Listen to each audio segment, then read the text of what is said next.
After unboxing the Shark Ion W1 cord-free handheld vacuum, you'll need to fully charge the Ion Charge battery. To do so, plug the Ion charging dock and place the handheld vacuum in the dock. You'll know the unit is charging when the power button LED light slowly pulses blue. When the Shark Ion W1 is fully charged, the LED light will glow a solid blue. The LED light indicates the status of the handheld vacuum.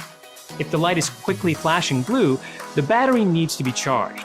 Simply place the handheld vacuum on the Ion charging dock. If the light repeats a pattern of 2 blue flashes and a pause, then your handheld vacuum has a clog or blockage. Turn the power off, remove clogged debris, and then turn power back on. To empty the dust cup, hold the handheld vacuum over the trash. Press the release button to empty the debris with a single touch. Close the dust cup and return to cleaning or charging.